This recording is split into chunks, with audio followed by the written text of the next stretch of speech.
Bonjour. Alors Isabelle pose une question très intéressante sur laquelle il faut se pencher. C'était en commentaire de la vidéo sur l'ego et les conditionnements, et surtout ce qui est important, c'est les déconditionnements.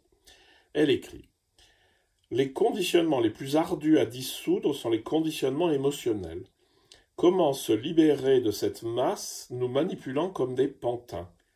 Les thérapies sont-elles plus ou moins efficaces que la méditation? Qu'en pensez-vous? Alors, on va essayer de réfléchir un peu là-dessus. Et déjà, je vais vous dire quelque chose d'essentiel, c'est qu'on a un problème de vocabulaire. On parle d'émotion. L'émotion, c'est ce qui ce qui me fait, qui me remue intérieurement. Donc, par exemple, on va dire que l'amour est une émotion, que la jalousie est une émotion, mais aussi on parle d'émotion artistique, c'est-à-dire quelque chose qui nous touche, où on est ému par la beauté d'un paysage, où on est ému par la misère du monde, ou par quelque chose. Voilà. Donc le mot émotion est une notion très très large. Alors je vous propose de limiter un petit peu le champ. Ce que je fais, mais qui est une distinction, toute distinction est une distinction arbitraire, mais je vous la fais quand même, c'est la différence entre sentiment et émotion. L'émotion, le sentiment, c'est quelque chose qui n'est pas, qui me remue, mais qui n'est pas négatif en soi-même. C'est-à-dire l'émotion esthétique, l'émotion quand on voit un film ou je sais pas quoi, la compassion, tout ça. Donc j'appellerais ça des sentiments. L'amour est un sentiment, quand il est vrai. L'amour-émotion, vous allez comprendre que l'émotion, c'est quelque chose qui réagit à quelque chose. Donc, je vois quelqu'un qui m'attire physiquement, et j'ai une émotion qui est d'ordre érotique, on va dire, ou sensuel. Ça, c'est pas de l'amour, ça. Ça, c'est de l'amour émotionnel. Par contre, l'amour-sentiment, c'est vouloir le bien gratuitement, sans aucun intérêt. Donc, j'ai commencé à vous le dire, l'émotion, c'est déjà un cycle.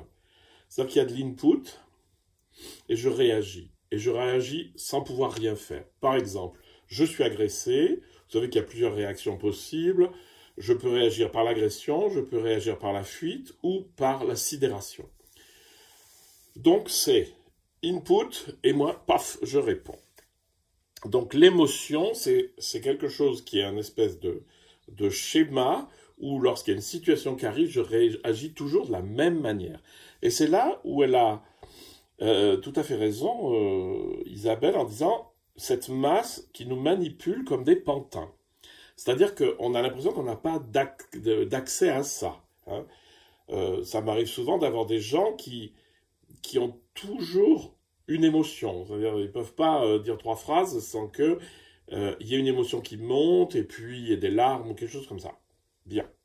Donc bien comprendre que en nous, l'émotion est un circuit. C'est vraiment ça rentre et je réagis, ça rentre et je réagis. Bon. Cela dit, c'est pas une fatalité.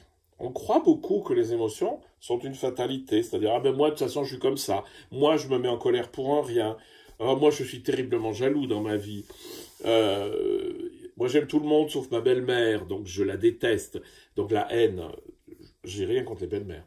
Ce que je veux juste vous faire comprendre, c'est qu'en fait on croit qu'on en est victime, nous manipulant comme des pantins. Là elle a raison, mais c'est pas vrai.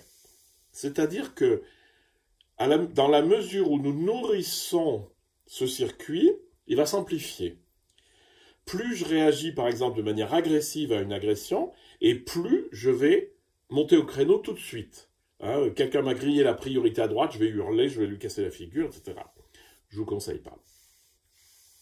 Donc, plus je nourris la boucle de l'émotionnel, et plus elle se renforce. C'est-à-dire, par exemple, un truc qu'on voit souvent, c'est quelqu'un qui commence à être un peu méchant, c'est-à-dire à toujours penser du mal des autres, etc.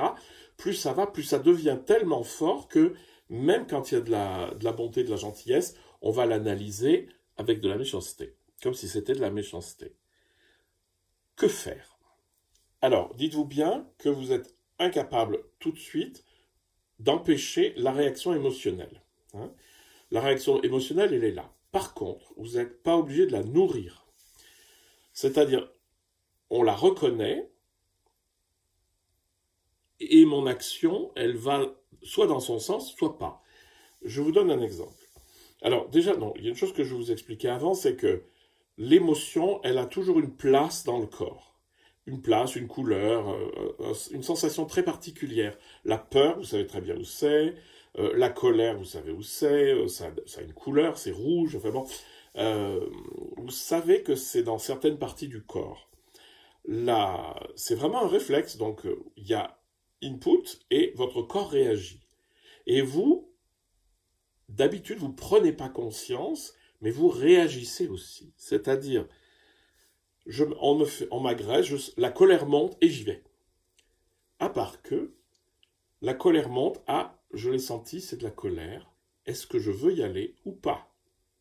Si vous dites non, vous avez coupé le circuit. La prochaine fois, ça va revenir un peu moins fort. Ça va revenir un peu moins fort, puis finalement, ça va se dissoudre. Alors, vous allez me dire, oui, c'est un peu facile. Eh bien, non. Je peux vous dire simplement d'expérience que c'est comme ça. Ça m'est arrivé d'être agressé verbalement, très, très violemment, et d'avoir eu cette sensation de la colère qui montait, qui aurait été légitime, et de dire non, je ne veux pas tomber dans le panneau, et donc voilà, non. Et alors c'est là où c'est intéressant, c'est que vous allez voir que votre colère, par exemple, elle va s'éteindre, pouf. Si vous avez senti que ça avait remué dans le corps, que vous alliez exploser, vous la voyez, vous dites non, et ça retombe. Alors, les émotions, on